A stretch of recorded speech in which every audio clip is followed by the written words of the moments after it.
गोर लगै छी। हम चमचम मैथिली गीत में अहाँ समस्त मिथिलावासी के स्वागत करै छी। आइ एगो बहुत सुंदर चौमासा गीत हम कहै छी।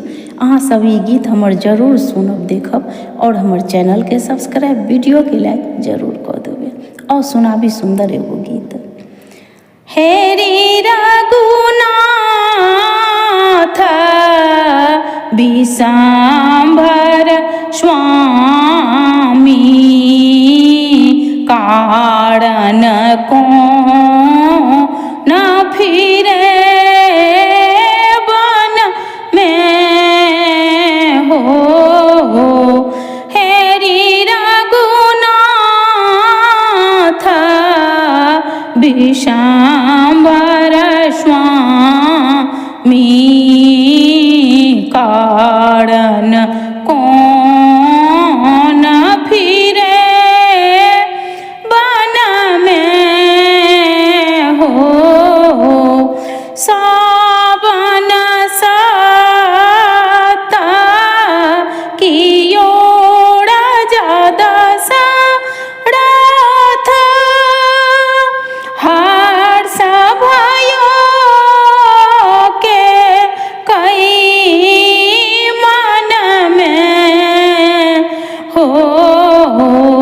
विकल भई नर नारी अवध के, रोदन करी ई जानकी घर में हो।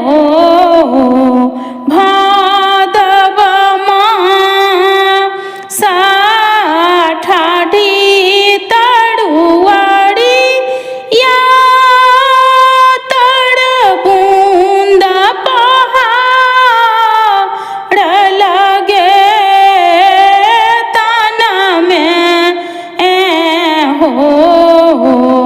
निसी अन्हरिया कठिन अति दामीन,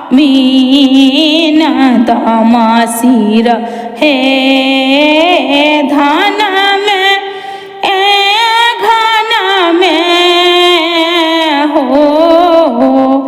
आसीन धा ये चलल मृग मारण, राखू सियाल लक्ष्मण वन में हो।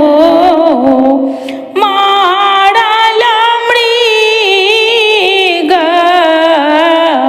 राम सिर पीरी, इत शब्द सुना लसिया कान में हो।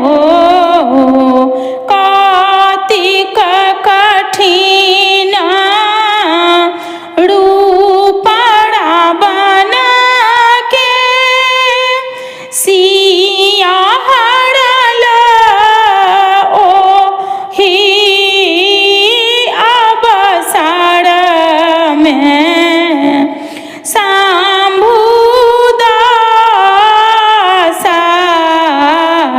करुणा करई छथि, भरत जपे